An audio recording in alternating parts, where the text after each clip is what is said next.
This is Experience Imagination, an award-winning themed entertainment podcast by FALCON'S Creative Group.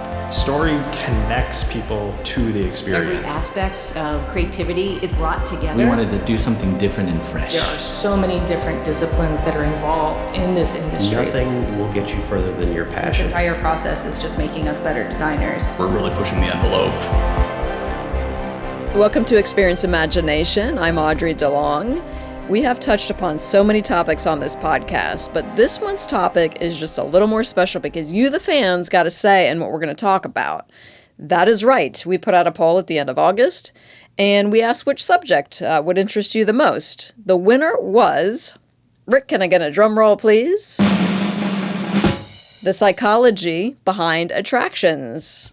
So to discuss this highly intriguing theme, I'm going to bring in two gentlemen whose names are super familiar to you guys, or at least most of you.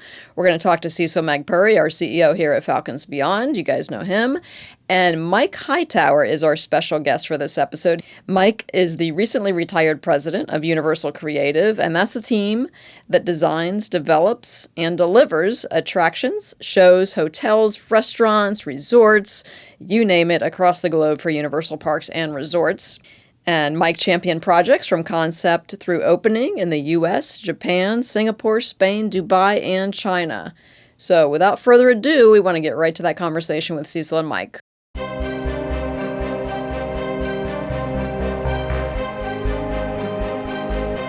All right, well, welcome back to the podcast, Cecil. Hi, Audrey. How you doing? It's good to have you. You haven't been in the guest chair in a while. It's been a while. So this is a treat. But we have a special treat as well for you listeners. Mike Hightower is with us in the studio, like I mentioned in the intro. Welcome, Mike. Thank you, Audrey. Thanks, go, Mike. It's great to have you here. Everybody knows your history. I want you to talk us through it, though, working at Universal all those years. Mm-hmm. And I don't want to say how many years. You can if you want. Okay. But it's a long history, let's just say that. What did all those years mean to you? Well, I feel very blessed to have had such a fulfilling and rewarding career. You know, I got to work with a lot of amazing people. Cecil was one of the first guys I worked with like 30 years ago. Yeah. It's been a long time. Oh, my God. I was 12 years old at that time. Yeah. Were there child labor laws back then? Not back then. No, they changed them. Okay. So worked with tons of amazing people. I got to work on some of the most famous attractions and theme parks, we ever built in the entire world. The challenges, it really was an honor to be able to work with Universal that long. I loved it. Yeah, I'm sure you did. And they're doing great things now. We're going to get into some of those. But I did want to ask you, Cecil, speaking of your Universal days with Mike, you have some great stories to share, and I want to talk about Twister Ride It Out. Yes. Yeah, so that one attraction in particular, which opened in 1998 at Universal Studios, pretty intense attraction. Lots of physical effects, and I want to talk about the vortex. I know you have some stories about that. Am I right to say, did that kind of break a world record for the world's It was the largest man-made vortex, for sure. Yeah. In addition to that, I think we created an additional layer midstream. We decided to have fire get introduced to the vortex. Ultimately, we did a lot of testing and realized that you couldn't really have that fire maintain that fidelity for the full vortex. And so we ended up wanting to hit a 20-foot diameter bloom of fire at the very end as an expression of the finale that blew out the vortex. Yeah, that was very warm. I remember going through Twister. I was actually an employee in the park way before my production days in Orlando. I was in there all the time, and I remember the heat coming off that thing. Oh, my gosh. And the physical effects, like you wanted people to feel like they were right in the middle of a tornado. Yeah. So I'm kind of curious from your perspectives, the physical effects had some kind of psychological impact. What were you hoping for? For me, being brought in as a creative director, what were the tenets that Universal really wanted as far as new attractions? And they referenced Backdraft as one of the more successful, immersive, on-brand attractions because you literally get to see movie magic. And immediately we said, why don't we go practical? And the mandate from a tenet standpoint for Universal was ride the movies. But there was no attractions that really put you in the movie. And we said this attraction, even though in our minds it wasn't the e-ticket budget. We didn't have the big budget to do this, but we had lofty goals to say, you give us this mid-budget, we're going to deliver that large budgeted attraction. And so that was a mandate from Mike and I as kind of the leadership of this team to make something that was going to over-deliver for management. And so it's called Twister the Ride, and it's not a ride, Yeah. but it's a ride of your life to experience being in front of this vortex. So there was this caliber of demand that we set on ourselves, and I think we delivered, don't you think? I think so too. And I think one of the things that was a little bit unique back then was how immersive it was with the guests, because the wind was blowing across the guests, right? I mean, it was really blowing your shirts. We blew out windows behind you. You felt the rain on you. You were in that attraction, not just watching it, right? We didn't have a glass barrier. We didn't have any barriers whatsoever, really, from the guest and the environment. Right. And when they saw, the tornado walking towards them, it was pretty impactful. It was fun. I mean, you were exposed to the level of feeling vulnerable. Yeah. We had levers of capabilities to dial stuff up. So we had all these metrics of understanding what it takes. Talk about creating a personality for the vortex. We literally took sounds and reversed them and made it sound evil. Like we had a lion's roar. And the lion's roar reverse was, it sounds evil. It was unhuman. Right. We took all these liberties of manipulating people's minds of how to experience something. And so we created a character. When that vortex arrived, it had a personality. And then the psychology of actually creating a character that was evil, people were afraid. Yes. So it was the fight or flight kind of mentality. And in fact, we did, for our own team members, we actually invited them to see it. And we had it at 60-mile-per-hour winds. All the long-haired people that were there had knots in their hair because it was too intense. We had to dial it down for when we actually opened up the park. I want to talk about the intensity of it. First, though, you mentioned movie magic. Steven Spielberg was the creative guardian on That's Twister. correct. And That's he correct. was the executive producer of the first film and the new film Twisters. Right. So I'm kind of curious what he brought to it, because I love his films because he just draws you in emotionally. So what did he do for an attraction? Steven Spielberg was creative guardian over all projects for Universal. And so it wasn't just Twister. But specifically with Twister, as being an executive producer on the film, this was near and dear to him. And so his role was big as far as engagement. And Steven Spielberg ultimately had check-in milestones as we progressed the design. And ultimately, there was an amazing presentation that we did for him, which we can talk about. Okay, definitely. So we talked about the intensity of Twister, write it out. This was such an intense ride that Universal posted signs outside that it might be too extreme of an experience for some people, especially kids. I think the sign actually said PG-13. So how is that sort of thing determined, and has that measuring stick actually shifted over time? Operations certainly has. They are the most calibrated group that knows the behavior of the guest, right? Now, put that aside from if there's any limitations from a safety perspective. Of course, that comes into engineering, it comes into AS team, et cetera, and it's more relevant to true rides, which are very regulated, right, with safety and height of kids and those kind of things.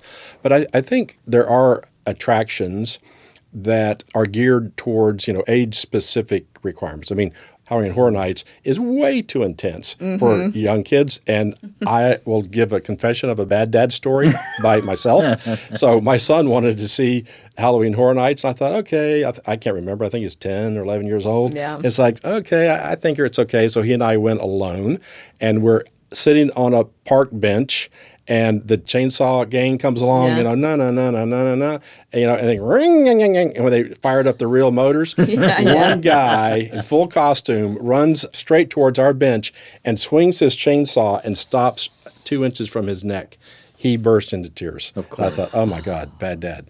So Bad dad. it's like, shouldn't have ever brought him here. So that's the extreme of age specific. And something like this, a physical effect, right? Like the wind, a storm, something like that, I think really is why, right? We said because it certainly scares a lot of kids when they hear thunder and storms are coming up. But the parents really are ultimately, in my opinion, the ones responsible. I mean, like if there's a true height requirement, okay, that's objective, right? When it comes to psychological, It's really the parents' call whether my kid should come in or not come in. And, they have to read the warning signs, right? But that's why it's advisable that if there's any doubt, the parks will say something, hey, you might want to consider it. Yeah. Right. I remember going through this with operations, and obviously you put higher criteria, then you lose an audience, So it wasn't easy conversation to make it PG-13 because now parents have to have the question, should I even have my 10-year-old come or not? So we didn't want to limit that, but we chose to be conservative and choose PG-13. I remember taking Kinilani when she was probably 11 years old, and she shared that it was a little too intense for her at 11. Yeah. And I'm like, oh man, I designed this thing. You can handle this, honey. No, but it's the audio level, the intensity, the threat factor. Yeah. But then, what's so cool about that is the relief of surviving is part of the success of the attraction. Yeah. You got to get to the point of feeling the fear before you actually get the elation of celebration of surviving. And then you exit retail and buy a memory, right? Exactly. And you ask about, has the bar changed over the course of the years? And I think we all know that with video games and movies and all kinds of media, all the media, I think the kids have been exposed to more in the last decade or two, right, than certainly when I was a kid, right? We weren't exposed to that kind of thing at all. So I think that they've become more conditioned to more intensity, but when it comes to a physical environment, they're not used to the physicality. They're used to seeing something on a screen, right? And you can only be so scared on a screen. But if you experience a lot of the wind, the rain, the sound, the whatever, that's a different story. Well, it goes back to the psychological effect, all those physical, practical effects. You wanted to create something in their mind. I mean, psychology is human behavior, right? So you wanted them to behave a certain way. And it must have been, I don't know if you got a chance to look from a distance inside Twister just to kind of see how people were reacting. Oh, yeah. We for did sure. a lot of that. For sure. You listeners can't see this, but I saw people going like this. Yes. They were ducking and They're shaking. putting their hands up as if, stop, no, I'm here, you can't hit This me. is like the awning that's going to fall on my head. Yeah, exactly. Yeah. Throughout the whole process, the intensity gradually got more intense. Yeah. As the sound got more intense, as the wind got more intense. The canopy had so much action, right? It would do a wave first. It would violently shake. Then ultimately it would rip up and hover like it's being held by the wind. And then right before the vortex would explode with the fire vortex bloom, it would fall on our heads. People would put their hands up thinking they're going to get hit. And then we dropped them with a drop of the floor. Yeah. At the same time. Boom! I remember that, yeah. And that was just like over the top. Literally every time someone went through it, everyone screamed. Yeah. No matter if you've been on it before. Right. It's just the timing of surprise is just like, was so powerful. Yeah, Yeah. I missed that ride. I do too. I think a lot of people do. I was so proud of Yeah. the execution of that experience. Yeah, I mean, speaking of surprise, it's just one of the many elements that we talk about when we talk about psychology and attractions. And I'm glad you mentioned Halloween Horror Nights, Mike. It's in its 33rd season now. Just as intense as ever. I mean, I've been going a lot. And so this event, like I said, it has a lot of the main ingredients. There's the fear, there's the excitement, there's storytelling, sensory stimulation, there's anticipation, people jumping out, behind the curtain, social interactions. There's a lot more. But if I was a fly on the wall in the planning sessions for Halloween Horror Nights, what kinds of things would I hear? I'm saying this with what I'm expecting because I wasn't part of that. That's done by the entertainment group. But I think the big deal is the authenticity for the IP.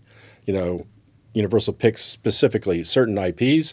A lot of them are very current and very relevant. Some are more nostalgic, et cetera. But you have to deliver. The guests expect this highest level, right, of authenticity to that brand itself.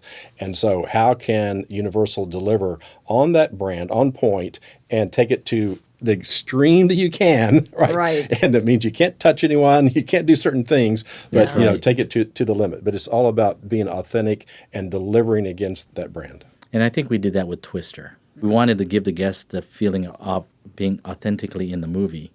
And so we put you in at Meg's house, and that's when the storytelling began. We switched from the TVs turn off, all of a sudden we're in the middle of a vortex. And all of a sudden operations is getting us out of Aunt Meg's house, this destroyed home that's fragile, into the outdoor movie scene. which was intense in the film. And so we did so much work on understanding the psychology of what Jan de Bont and Spielberg were doing with the theatrical feature. And again, like Mike was saying, it had to be on brand. Yeah. It had to be relevant. All the due diligence Yeah. we did on knowing the movie and delivering that moment was part of the process that we went through. Really understanding what was the most important things to deliver. Yeah. Oh, great stories there. I want to talk about nostalgia. E.T. comes to mind, the ride. I love that movie as a kid, and a lot of people have fond memories of it. It can play a big role in establishing an emotional connection with guests. What makes it such a powerful tool for attraction designers, nostalgia? Everyone has these favorite memories, right? And a lot of it goes back to your childhood, and they just really trigger emotions, right? And trigger a sensation of having lived through something, right? And whether it was watching a movie or going to a theme park and riding E.T., and then every parent wants their children to experience what they experienced and have that same feeling, and then to be able to share it, right, with your family. I mean, that's a special moment that you really do cherish and you share together. I think, to me, that's kind of the big part of nostalgia. E.T. as an IP is no longer relevant. I mean, it's nostalgic relevance. And, sometimes you have to sunset some of these projects. But the ride became so popular, independent of the E.T. film. It was just a nostalgic experience that it's so important from a theme park standpoint, as much as some of the Disney dark rides were, So I think that there was a pressure to keep it, even though the E.T. IP may not have been relevant to the newcomers that are engaged in the park. Well, there's people that have been on E.T. the ride that haven't seen the movie. Exactly. And they still come back over and over. Oh, yeah, absolutely. Yeah, they say, oh, that was a movie too? Yeah, I know, right? Right? Yeah. And like, yeah, This that is was alien. actually a movie. But thinking about the emotions we want to elicit, it's something that happens very early in the design process, that thinking behind it. I kind of want you both to walk us through what that design process looks like, from an idea on paper to the physical manifestation of an attraction. And, how do you ensure your original intent doesn't fade? One of the things we did, in fact, a lot of people may not know, but Mike and I were originally on a project called Apollo 13 with Ron Howard. And we were developing really the first physical experience that replicated a historical moment. And we literally created a patent that was a coaster where you could never see columns or track throughout the whole ride. And we broke it down into environmental storytelling. Instead of just any kind of reading a book or watching a movie, we created this emotional arc. From the time you engage with looking at the VAB building as you approach the attraction, all the way through the queue lines and becoming an astronaut and getting on and then having to slingshot the moon to survive and get back to Earth. Yeah. We adopted that same emotional arc, and it's profound. It's the audio levels, it's what technology is being used, how visceral does it get as it gets more intense through this arc.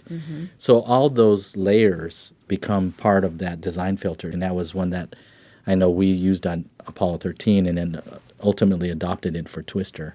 Intensity and relief. We didn't get to actually realize that attraction, but we did do a mock-up in Vekoma in Roermond that was pretty intense. Yeah, for all you listeners out there, Apollo 13 was an actual event that happened in real life. It wasn't just a movie. The movie was great. Real astronauts. Mike, what do you have? Yeah, so I think it is so critical that the design is well conceived in the beginning, right? And I coined a term called design stability. It needs to be well thought out and then stable throughout the process. If you do that, then this design intent can be transcribed into scopes of work. It can have all kinds of specifications. Naturally, there's always budget constraints. And budget constraints are always, the thing, the evil, especially the creative guys, the creative guys, They evil don't want to think about that. of money, right? But again, if you have the design intent well defined in the beginning, and you really should absolutely have a good estimating department, estimating group, say this is what it's going to cost. And of course, the more experience you have doing these attractions, the more you know with credibility what it's going to cost. And if there's any cutting to be done, if there's any compromise to be made, make them at the beginning, right? And then you can kind of just maintain the process. Once in a while, you get surprised and something costs more, and you have to do it. But the way it should work is that the creative and project management are working hand in hand, and everybody appreciates each other's expertise. The engineers understand what the creative intent is. The project management who has the budget or the schedule understand the creative intent. The creative intent understand the business aspect. We don't do this just because it's fun and it's creative. It's not a hobby. We do it because it's a business. It's a business. Oh, yeah. It has a mission, right? And that's what I think, Cecil and I had this excellent working relationship back then. And yeah, we made some compromises on the way, but we were very happy, with the end result. So all you designers out there, it's so critical. Think through the whole thing. Don't say, it's okay, I'll figure it out later. It's not acceptable. You need to figure it out in the beginning, right? Once it's defined in the beginning, then you can go down a very well-defined process and path, and the end result will equal what you envisioned. Yeah. I want to go back to a point we made, and we were talking about Spielberg, and this happens a lot at Universal Parks in particular because, the whole theme is like, the movies. With all the movie IPs, the filmmakers are involved, the producers and the directors. Do they bring anything to the table themselves from a psychological perspective? If I use the Harry Potter franchise, right? Mm-hmm. So, of course, J.K. Rowling was involved. And Stuart Craig, he's the Academy Award-winning art director for all the movies, right? Every one. And he personally played a very strong role in the design. So every environment was either designed by Craig's sketch himself or his team with our team working together. So it was probably the most influenced by the people IP. behind the IP, right? Yeah. The Warner Brothers, the producers, the art directors, et cetera, than anything I've worked on just in a day in, day out, right? And in the end, of course, we all know how it turned out. Yeah. I want to go back to something we were talking about, which is intensity. I just keep going back to this because I myself, a theme park goer. I'll ride something, like I'll get up the courage, or if somebody maybe bribes me, I'll go on a ride because I see it. I see the steep drop, and I'm like, I don't know if I can do that. But they're like, try it. And usually I'm glad I did it. Like I took the plunge and and then I want when I get my pass again, I will definitely, because Hagrid's is one of my favorite rides. But it makes me curious if during the design phase, if either one of you have been attached to an attraction or a ride itself, or maybe that you were like, you know what, this is a little too intense. Like we want people's minds to be blown, but not like physically blown. Like it has to be within a safe limit. So do you have any stories like that? We had to dial it back. I know you mentioned Twister, the intensity of that. Yeah, only by putting the guest in the position did I recognize how intense it was. One of the things that we did was we had this great effect that attraction services did, which they put airbags in the tires of the truck that hits the actual gas pump, that then breaks, that then spews fuel. Of course, it's water. But I had the water hitting the middle of the 240 guests, and I would pump out the smell of gas. Mm-hmm. When we started doing mock-ups, people are literally running out of the building thinking that they're going to burn. Oh, no. It was too intense. So we got rid of the gas smell. Okay. And we let the water hit the front guest and splash. It wasn't like hitting the guest, So those are the kind of things you learn. But I at least knew that I had the variable to create the intensity that I needed. Mm-hmm. All the experiences that were there, the events that caused the fear I had in place. From a ride standpoint, the engineering is very well known, right? And there are safety standards. It's not a guessing game whatsoever. It is very strict rules. So what happens in the beginning, with the marketers, we decide, all right, is this, if it's a ride, right? Is this a family ride? Is it a thrill ride? Is it for kids? What is it, right? Once that's set, that already kind of starts putting bands around, what you're trying to do. So basically, the marketing people with the creative kind of decide together, what are we going to deliver? So you have all the design specifications, the engineers from the ride company themselves, they do all their calculations, all their simulations, et cetera. And then before anyone's ever allowed to ride it, right, including the manufacturer's engineers, you instrument the thing fully, you run cycles, et cetera, and then you confirm that everything is within the limits that you say it is before any person ever gets on. So never worry about the safety aspect, okay? Yeah. So it's really an intent of what does the owner want to deliver, and then what are the boundaries in that case. I will give you one example that I experienced when we built an attraction that we consciously decide kind of dial back, and it goes back to Forbidden Journey. So you know that the ride system can do so much, and it can do far more than you experience.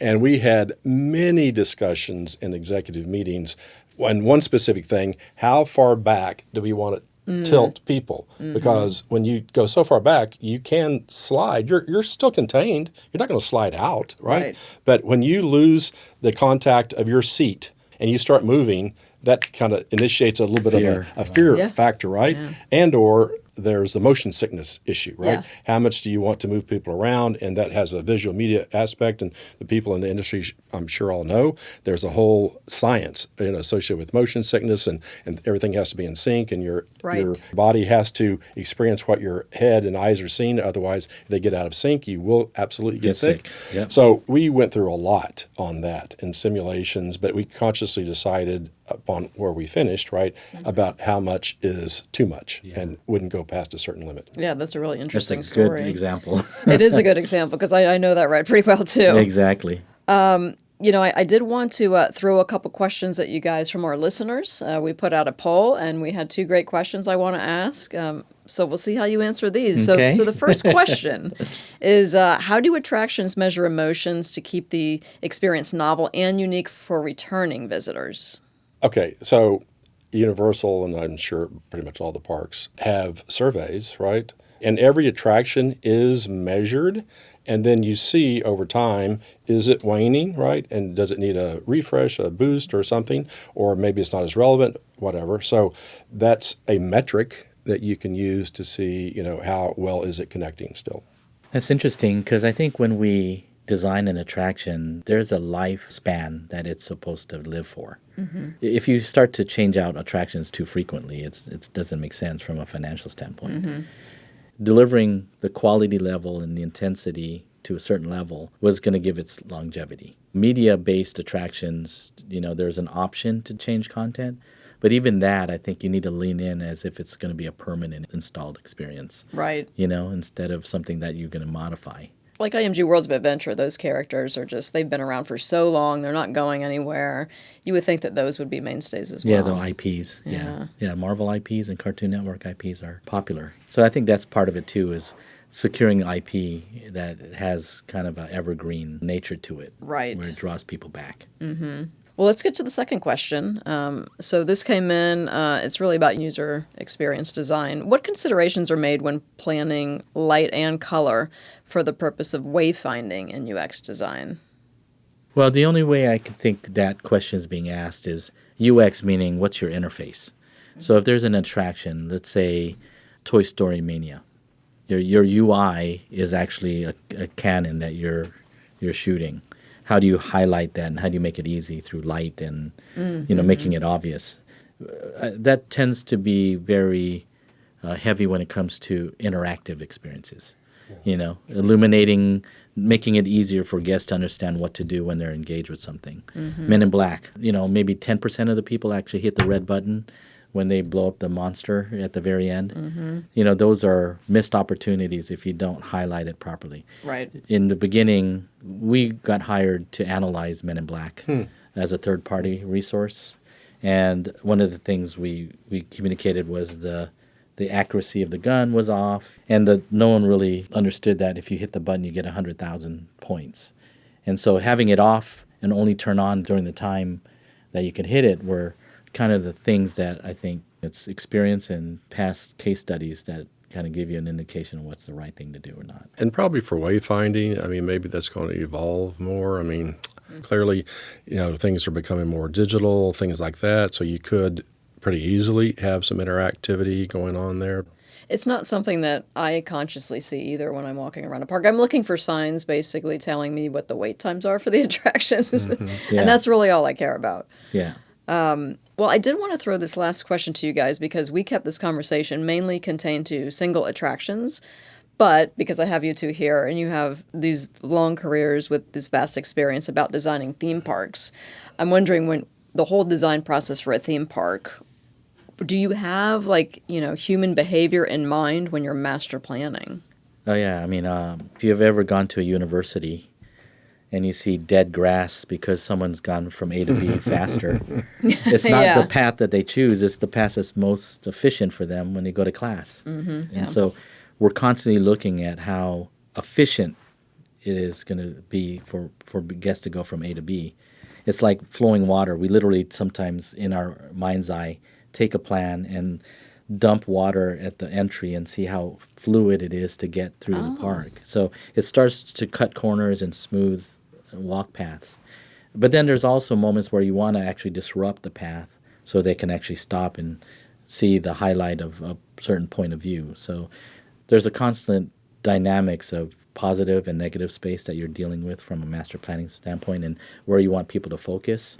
And so there's a constant study when it comes to guest flow, when it comes to master planning. That was a great answer. It was, yeah. So just to expand a little bit too, that I think it's so critical to have operations be part of your design team because the operators know exactly what these people do, right? Because that's what they do every single day, right? Yep. So you can have a great idea, but that insight from the operator is invaluable, right? One kind of the things we've learned is that, if you have a restaurant, don't be subtle, right? Make sure the signage and It's the position and the opening and the door are all just right there, right? Yeah. Don't make people guess, is that a restaurant or not a restaurant? I'm not sure. Where do I go in? It's like, forget that. Make it obvious, right? Mike, you had brought in operations early on Twister specifically.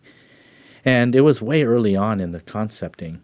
And so literally just bubble diagramming where the queue line is, where scene one is, just from scene one to scene two. And immediately operations are saying, there's too many 90-degree turns here. And I'm like, really? That's too much? Believe it or not, it's causing so much friction. And so we would simplify and simplify. And I was like so impressed on the modifications I thought were, this is overkill. But the reality is it's going to slow everyone down and it changes the psyche of the guest, So I learned immediately that bringing them on early on was a huge asset for the designers. Yeah, that is a good point with the 90-degree angles. These are things that we don't really pay attention to. Yeah. I mean, like as a guest at a park. Yeah, you're you not just thinking you about experience those it. things. Yeah. Can I throw out one more question? And this, it might not relate to psychology so much, but there's a lot more simulator rides as opposed to track Analog. rides. Yeah, like a traditional roller coaster. So I'm wondering, does that tie into what people really want these days? I think Universal was kind of the first to introduce media-based attractions. With Terminator 2 was like an epic moment in the history of theme parks. That was a massive moment in time. And so all of a sudden there was this big movement for a ton of media-based attractions. And then there was a point where I think it got oversaturated, and it's really finding the right balance. You need the analog, visceral feeling experiences as well as media-based. But those media-based ones, there's not many people that know how to execute those properly. And so there's a lot that are not as good out there in the marketplace, so people get exhausted at those that are not executed properly, and I think that's the difference. Yeah. And I agree that it's going to be a mix, that Yeah. the media-based attractions let you experience settings and things that you can't do physically. You can't literally fly, 200 feet in the air or 1,000 feet, whatever. But on the other hand, you cannot totally get the visceral feeling in a simulator ride. I mean, Spider-Man does a great job of making you think you're dropping, 80 stories or whatever, but going upside down or feeling true, G acceleration, right, over multiple times. I mean, you might be able to get one centrifuge to feel a certain G in one direction. Yeah. You One can't moment. do multi-axis, right, in a simulator. Yeah. So the only way to really get that is to build the physical. So you really need a balance. Yeah, you need Yeah, balance. I think Spider-Man does a great job of it because you are moving It's to visceral some too. extent. It's visceral too. What is the tallest drop in Spider-Man? Do you know how many feet that is? I'm just wondering next time I In go. real life? In real life, Yeah, the Spider-Man ride 18 is like, inches. Yeah, 18 inches. Is it 18 inches, really? That's it. It's only 18 inches? It never leaves the ground. I would That's have all thought, illusion. right? Sky's shaking her head. Like, I would have thought it was way steeper than that. No. See, there you go. That's the psychology of it because you're seeing the buildings Yeah, moving. You're like, "Whoa." that's illusion. That's Yeah. illusion. Yeah. That's a great little tidbit to end on. Awesome. All right. Well, thanks for joining me. Thank you, Audrey. Thank you. Come back anytime. Memory lane. That wraps up this episode about the psychology behind attractions. I want to give a special thanks to Mike Hightower for being here with us, and of course Cecil Magpuri, and thank you, the listeners. We'll see you next time for an all-new episode. Thank you for listening to Experience Imagination, a Falcons Creative Group production. If you haven't already, please subscribe to the podcast. Be sure to check out falconscreativegroup.com and follow us on Instagram, X, Facebook, and LinkedIn. If you have ideas for future episodes or just want to drop us a message, send an email to podcast@falconscreativegroup.com.